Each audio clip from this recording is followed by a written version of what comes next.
I'm Tom Weber. Minneapolis, you know we love you. Give it up for Prince. Come on, y'all. It was single digits last night. Every breath they took, you could see it. At least one trumpet froze and wasn't playable during sound checks, but three of the biggest names in Prince land shivered through, mostly in overcoats, to bring a packed Nicollet Mall, the tribute concert to Prince that they had come to see.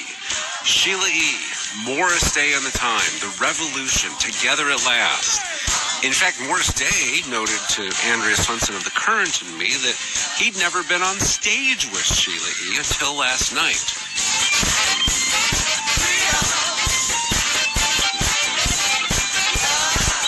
Andrea and I sat down with both Sheila E and Morris Day before the show. First up, Sheila E.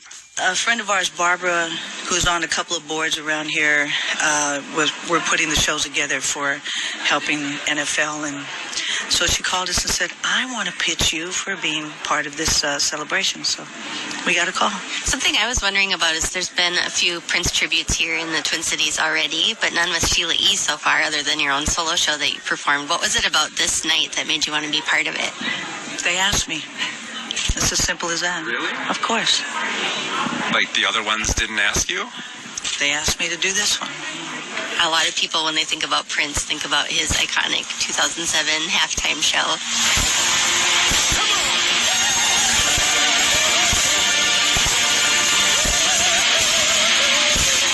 What did you think of when you watched that show? Probably the most incredible halftime show ever. I don't think anyone can top that when he played Purple Rain and it rained. I mean, really, it's pretty incredible. So, you know, the lighting, the way it looked, the way it was shot, and it was something he always wanted to do, you know. He just thought, okay, I've done this, I've done that, now Super Bowl. He was very happy. You know, the announcement that Minneapolis was going to get this Super Bowl was back in 2014, so that was about 2 years before Prince died. And I remember back in 2014, everyone said, "Oh well, Prince has to do the halftime show." Did you ever talk to him about that? Well, he had already done it, but I mean, definitely, the stadium here, he had been waiting to perform in that stadium. He was waiting for it to be done so that he could play there. So, something he was looking forward to. So what does tonight then mean, knowing that obviously he's not performing, and here we are, Minneapolis is showcased to the world, and now we're having this tribute to Prince? I mean, it's great to be here. This is like my second home. So even when we were running it right now, I saw a lot of people and friends, and I was like, what are you doing here? They're like, yeah. And I'm like, no, why are you outside in the cold? You have the most incredible fans here to come outside and hang out for this tribute when it's like single digit or below zero. Like, it's pretty insane, and it's really hard for us right now trying to play on stage. The gear is going out, stuff is not working, the trumpet froze, we had to put, you know, hand packs, and we're taping stuff with the hand packs and the heat, you know, because it's freezing, and so stuff is not working. So we're hoping that the crowd will warm us up and we get some heaters up there and we'll be fine. I mean, the other thing, obviously, when the Super Bowl was awarded, you know, Andrea and I heard a lot of people saying, oh, Prince should do the halftime show, but we should also remember, he was a big football fan, too. Oh, yeah, he loved football. He loved sports in general. Yeah, he loved football, basketball. He would go to the games all the time. Yeah. And I hear that you would bet on games with him? We bet on everything. It wasn't games. It was clothing, pool, ping pong. It didn't matter. Who could stay up the longest? Who made the best eggs? It didn't matter. Yes, absolutely. We had a lot of fun. Yeah.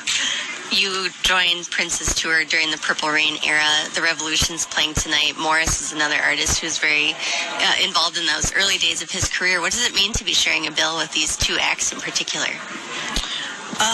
Well, I mean, when I met Prince in 77, no one knew him. He played in the Bay Area. His album just come out, and no one had no idea who he was. And it's like I saw this poster of him, and I kept saying, I'm going to meet you one day. And I put it in my bedroom, and my dad was playing with Santana at the time. And my dad said, man, there's this guy next door who's just recording and writing and playing all the instruments himself, and his name is Prince. I was like, really? It sounds familiar. And I was like, no, you don't know him. So long story short, we end up meeting. And it's funny how things turn around, because the first thing he asked me was, how much money do you make? I was playing with George Duke. He said, I've been following your career. I'm a big fan, and Andre Simone and I are betting on he was already betting on who was going to marry you. That was the first bet. Then he said, so how much money do you make? So I told him how much money I make. He goes, I'll never be able to afford you. I'm like, you never know. And look how things changed. And next thing you know, it's like from that day that we met in 77, we just hung out all the time. And then he said, I started playing on all the songs with him, and we were recording. And then he'd come out and see me with George Duke or Herbie Hancock or Lionel Richie. And he said to me one day, why don't you just go ahead and do your own record? I said, oh, yeah, sure. Of course I want to do my own record. He said, okay, let's just make a call. Okay, well, a week later, then the record's done, and we're going out on tour. And during that whole process, when I first met him, there were not a lot of people around. Next thing you know, years later, then he's got The Time, he's got Vanity 6, and then we're all playing on each other's records, and all of a sudden his camp becomes really big, and you're, introduced to all these people, and he loved writing for other artists. And now it's one big family. It's been a musical memory, one long memory of, 30, 40 years of just good stuff and bad, as family does. We're coming in on now 2 years since Prince died, and I'm just wondering, your history is so tied to his history, of course, but you also have your own career. You just put out an album last year. We talked to you about it when it came out. Do you feel a pull in any way with the passage of time away from Prince in any way because you want to make your own mark, or is that just not something that's a priority for you? But with this album that just came out, well, I'm not over it at all. First of all, I'm having problems being here now, and talking about it. It's really hard. It's not easy, and the more I talk about it, the harder it is. The record happened because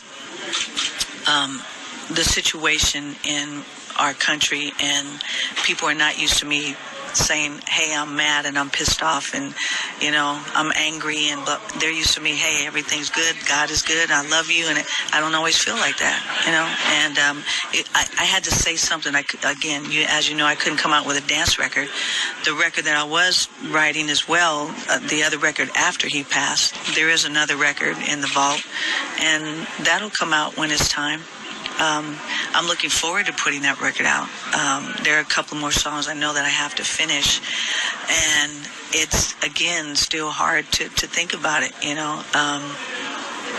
to see all this flying in today, my heart just went, yeah, okay, we're here. Can I pry a little bit? I would love if you're game to hear more about why it is so hard, why you're still in that place. It's really challenging because I believe that he was hiding things from me personally, because we were really close, and I could tell something was going on, and he was changing, and we never fought. We had we got angry maybe 10 times our whole career and lifetime. Maybe 10, and I'm not joking. But this last time, we were just really angry, and I could see just something was different, and I didn't know what it was, and I think he was pushing me away because I think something was going on. He knows it. I feel he knows it. If I knew, then I would have done something about it. And that's what hurts. Yeah. Other than the possibility of a frozen trumpet, I know that's in the back of your mind. Are you at all worried that the emotion of it will catch up with you tonight? Oh, it already has.